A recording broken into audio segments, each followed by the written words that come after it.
comment tu gères, tu as toujours un pilier qui te dit moi je joue qu'à gauche, ou moi je joue qu'à droite, je joue pas à gauche.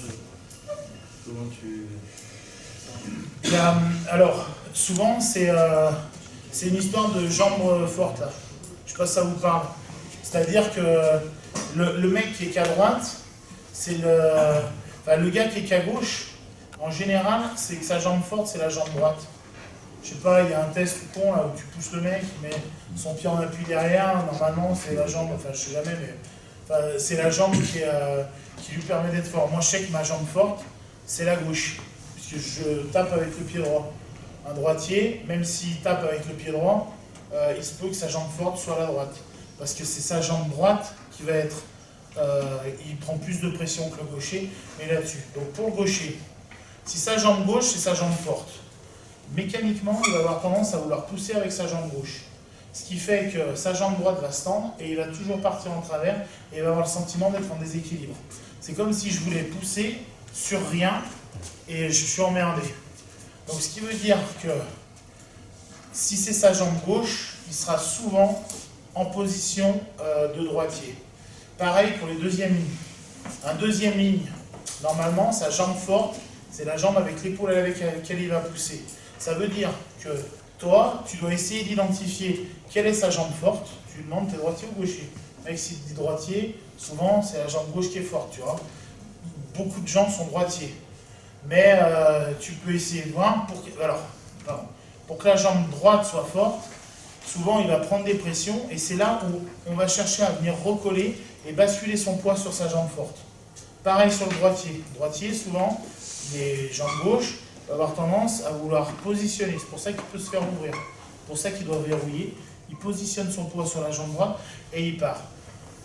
Pour moi, il y a vraiment des particularités entre le droitier et le gaucher parce que ça se passe en bas et ça se passe aussi en haut.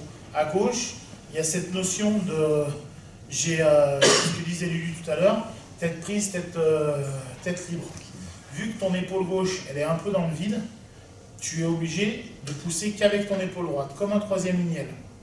Le troisième lignel, il n'a qu'une épaule qui est en contact avec l'adversaire, l'autre épaule, il doit s'équilibrer avec, il est comme ça. Je ne sais pas si j'ai répondu à ta question. Mais...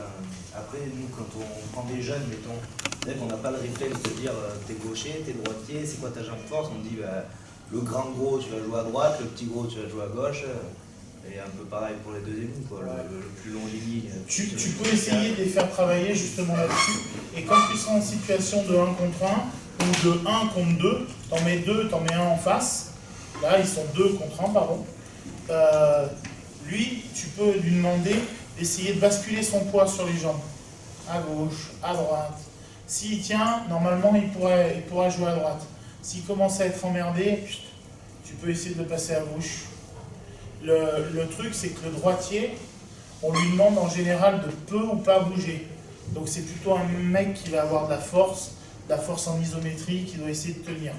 Le gaucher, lui, justement, son objectif à lui, quelque part, c'est le coin qu'on va essayer de rentrer dans la bûche pour fendre la bûche.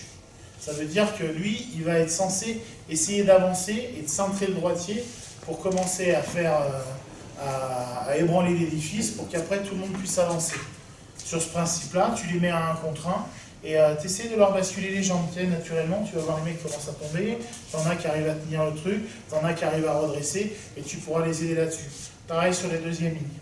Les faire ressentir et après, c'est à eux de se fixer par rapport à leur ressenti.